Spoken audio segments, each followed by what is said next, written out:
ایک پیاری حدیث ہے سرکار کی.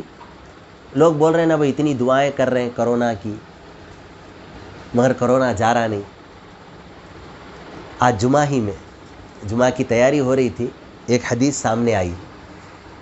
سرکار کریم صلی اللہ علیہ وسلم کی اس حدیث کا مفہوم یہ ہے، اللہ تبارک و تعالی ارشاد فرماتا ہے، حدیث قدسی ہے، حدیث قدسی ہے، زبان حضور کی ہے اور فرمان اللہ تبارک و تعالیٰ کا ہے.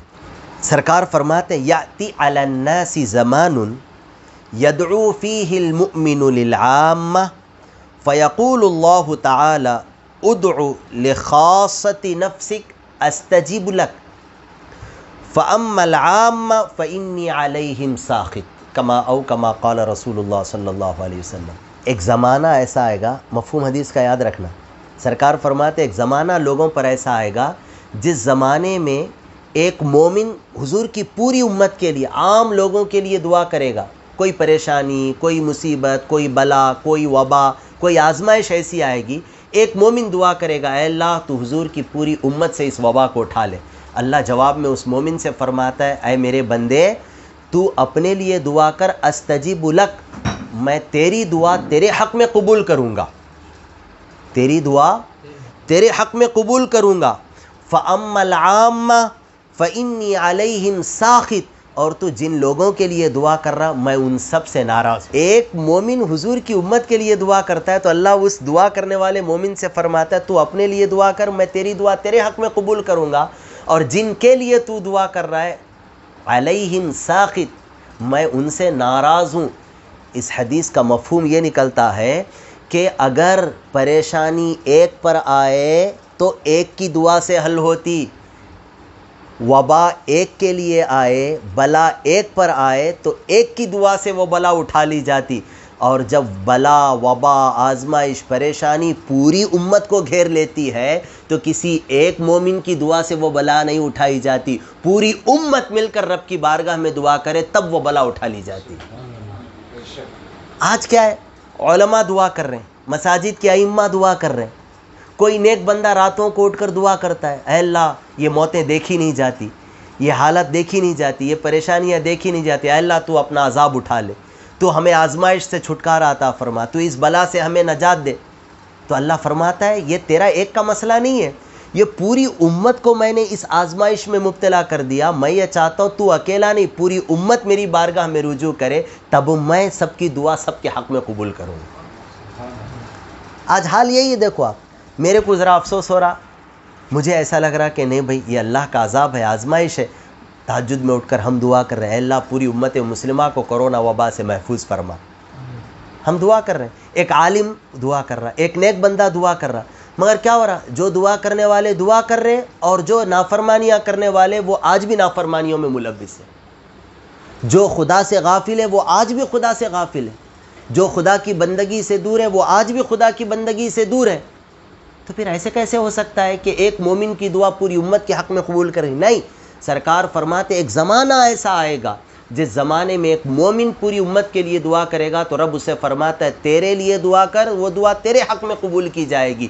اور میں ان تمام سے ناراض ہوں جب تک یہ اپنی کام کاج کو چھوڑ کر، اپنی مصروفیتوں کو چھوڑ کر، اپنی خوشیوں کو قربان کر کے میری بارگاہ میں حاضر ہو کر سجدہ ریز نہیں ہوں گے، اس وقت تک میں یہ بلا اٹھانے والا نہیں، اس وقت تک میں یہ وبا اٹھانے والا نہیں، اس وقت تک ان کی یہ پریشانیاں دور ہونے والی نہیں. بندہ یہ کیوں نہیں سوچتا، اور ہر بندہ یہ سوچے کہ یہ میرے عمل کی وجہ سے ایسا ہو رہا ہے، یہ میرے عمل کی وجہ سے ایسا ہو رہا، میرے عمل کی وجہ سے ایسا ہو رہا. ہر بندہ اپنے بارے میں یہ غور کرے. کیوں؟ اس لیے کہ کبھی کسی محفل میں، کسی مجلس میں، کسی معاشرے میں ایک بھی بدکار ہوتا ہے تو اللہ اس ایک کی بدکاری سے تمام کو اپنی برکتوں، رحمتوں، نعمتوں سے محروم فرما دیتا. حضرت سیدنا موسیٰ علیہ السلام، قوم بنی اسرائیل، حضرت موسیٰ کی امت، قوم بنی اسرائیل میں قحط پڑ گیا. ایک مرتبہ بارش بند ہو گئی، کھیت کھلیان سوکھنے لگے، جانور مرنے لگے، لوگ پیاسے ہو گئے، ہریالی، شادابی سب ختم ہو گئی. حضرت موسیٰ علیہ السلام 70,000 بنی اسرائیلیوں کو لے کر ایک میدان میں جمع ہو گئے. 70,000 بنی اسرائیلیوں کو لے کر ایک میدان میں جمع ہو گئے. اور جمع ہو کر حضرت موسیٰ علیہ السلام نے رب کی بارگاہ میں دعا کی. موسیٰ کلیم اللہ ہے جن کی دعاؤں کا حال یہ ہے کہ اللہ تبارک و تعالی جب آپ چاہتے رب سے ہم کلام ہونے کا ارادہ فرماتے تو رب اپنے کلام سے موسیٰ کو مشرف فرماتا تھا. ویسے بھی ہر نبی کی دعا قابل قبول ہوتی ہے، ہر نبی مستجاب الدعوات ہوتا ہے. 70,000 بنی اسرائیلیوں کو لے کر ایک میدان میں جمع ہوئے اور حضرت موسیٰ دعا کرتے، اے اللہ میری امت سے یہ قحط اٹھا لے، بارش نازل فرما، اپنا کرم اتار، اپنی نعمت نازل فرما. اللہ تعالیٰ ارشاد فرماتا اے موسیٰ جتنے یہاں بیٹھے ہوئے ان میں ایک ایسا گنہگار ہے جس کی وجہ سے میری ان نعمتوں سے پوری قوم محروم ہے. ایک ایسا گنہگار ہے جس کی وجہ سے میں نے بارش کو روک رکھا ہے، جس کی وجہ سے میں نے اپنی نعمتوں سے پوری امت کو محروم کر دیا. ایک ایسا گنہگار ہے. اور پھر رب ارشاد فرماتا اے موسیٰ تم اپنے قوم میں کھڑے ہو کر اعلان کر دو تم میں جو خدا کا نافرمان ہے وہ اس محفل سے اٹھ کر چلا جائے، کیونکہ اس کی وجہ سے اللہ نے بارش کو روک رکھا ہے. وہ چلا جائے، اللہ بارش نازل فرمائے گا. 70,000 لوگوں میں سے ایک ایسا گنہگار ہے جس کی وجہ سے رب نے 70,000 لوگوں کو بارش کی نعمت سے محروم کر دیا. اور دعا کرنے والے ہیں موسیٰ کلیم اللہ. آپ عبرت دیکھو، اس کا مطلب یہ نہیں ہے کہ آپ کی دعا قابل قبول نہیں. یہاں ایک عبرت دی جا رہی ہے. قیامت تک آنے والے ہر بندے کو اس کے اندر ایک عبرت ہے.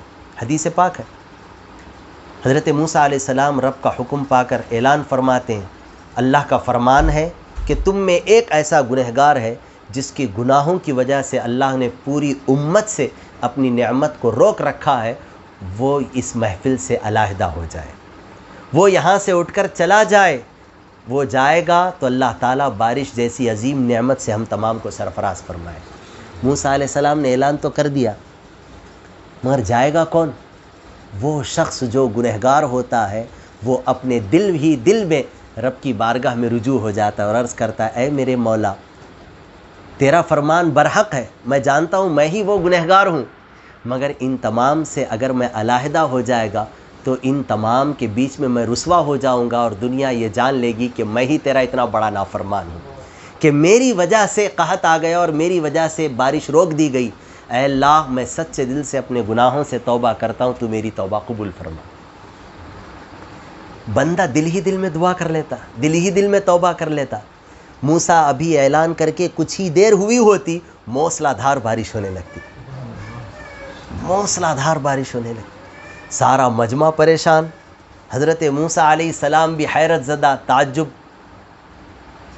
کہ کوئی بندہ گیا بھی نہیں محفل سے ہٹ کر، جتنے ہیں اتنے ہی ہیں. اعلان تو ہوا مگر کوئی بندہ نکلا بھی نہیں، اور اللہ کا یہ فرمان تھا کہ وہ بندے کو علیحدہ کر دو، میں بارش اتاروں گا. کوئی بندہ گیا بھی نہیں اور پھر بارش ہو گئی. حضرت موسیٰ علیہ السلام دوبارہ رب کی بارگاہ میں التجا کرتے ہیں، دوبارہ رب کی بارگاہ میں عرض کرتے ہیں اے اللہ تیرا کوئی بندہ یہاں سے گیا ہی نہیں، پھر بھی تو نے اپنی نعمت سے ہم تمام کو سرفراز فرمایا، پھر بھی تو نے بارش اتاری. رب ارشاد فرماتا ہے اے موسیٰ یہ بارش میں اس بندے کی توبہ سے خوش ہو کر عطا کیا ہوں. یہ بارش میں نے اس بندے کی توبہ سے خوش ہو کر میں نے یہ نعمت سے تم تمام کو سرفراز فرمایا. اس بندے نے میری بارگاہ میں رجوع کر لیا اور اس نے توبہ کر لی ہے، اس کی توبہ پر میں خوش ہو کر یہ نعمت میں تمہیں عطا کر رہا ہوں. اللہ کتنا رحیم، کتنا کریم ہے. ایک بندہ بھی سچے دل سے دل ہی دل میں بھی توبہ کرتا ہے تو اللہ تبارک و تعالیٰ اس کی توبہ بھی قبول فرما کر پوری امت کو اپنی نعمت سے سرفراز فرما رہا. آپ اندازہ لگاؤ، کبھی ایک گنہگار کی وجہ سے بھی پوری امت سے خدا اپنی نعمتوں کو چھین لیتا ہے. کبھی ایک مجرم کی وجہ سے بھی اپنی نعمتوں سے اللہ اپنی پوری بندوں کو محروم فرما دیتا ہے. تو ہر کوئی بندہ یہ سوچے کہ شاید یہ پریشانی میرے اعمال کی وجہ سے آ رہی، شاید میرے گناہوں کی وجہ سے ایسا ہو رہا ہو، شاید میری بدکاریوں کی وجہ سے ویسا. اور ایسا جب ہوگا تو ہر بندہ رب کی بارگاہ میں رجوع کرے گا.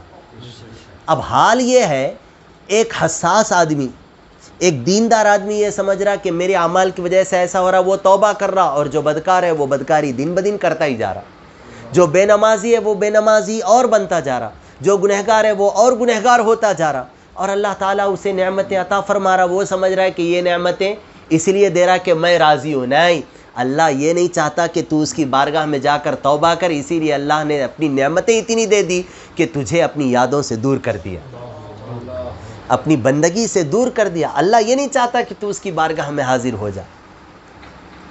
توبہ، استغفار، بندے کا اپنے رب کو پکارنا، یہ ایک ایسی عظیم نعمت ہے جس سے اللہ محبت فرماتا ہے، اسے ہی اپنی یادوں کا لطف عطا فرماتا ہے، اسے ہی اپنی بارگاہ میں رونے کا اعجاز عطا فرماتا ہے، اسے ہی اپنی بارگاہ میں آنسو بہانے کی توفیق عطا فرماتا ہے۔ کیسے کیسے نیکوکار گزرے دنیا میں، کیسی کیسی عبادتیں انہوں نے کی، مگر کبھی بھی وہ اللہ کی یادوں سے غافل نہیں ہوتے، وہ راتوں رات رب کی بارگاہ میں عاجزی انکساری بندگی کرتے رہتے اور اپنے اعمال کا محاسبہ کرتے۔ اسی وجہ سے سرکار نے فرمایا حاسبوا انفسکم قبل ان تحاسبوا، اور بعضوں نے فرمایا یہ فاروق اعظم رضی اللہ تعالیٰ عنہ کا قول ہے، اس سے پہلے کہ رب تمہارا حساب لے تم اپنے آپ کو پرکھو، اپنے آپ کو جانچو، اپنا حساب لو، تم اپنے اندر غور کرو کہ تمہارے اندر کتنی بدعمالی ہے، تمہارے اندر کتنے گناہ ہیں۔ کوئی بھی بلا، کوئی بھی وبا، کوئی بھی آزمائش بلا رب کی بارگاہ میں رجوع ہوئے کہ حل ہو جائے، یہ ناممکن ہے۔ نیکوں کی نیکی ہوتی ہے، یقیناً اللہ تبارک و تعالیٰ نیکوں کے صدقے بلائیں پریشانیاں دور فرماتا ہے، مگر وہ کب؟ جبکہ وہ آزمائش، وہ بلا خدا کے پورے بندوں کو گھیر نہ لے۔ اور آج آپ دیکھو، مومن بھی ہے تو اس پریشانی کا شکار ہے، کافر بھی ہے تو اس پریشانی کا شکار ہے، ماننے والا نہ ماننے والا ہر کوئی اس آزمائش میں مبتلا ہے۔ تو اس آزمائش سے چھٹکارا پانے کا ایک ہی حل ہے کہ ہر بندہ خدا کی بارگاہ میں رجوع کرے، ہر بندہ خدا کی بارگاہ میں استغفار کرے۔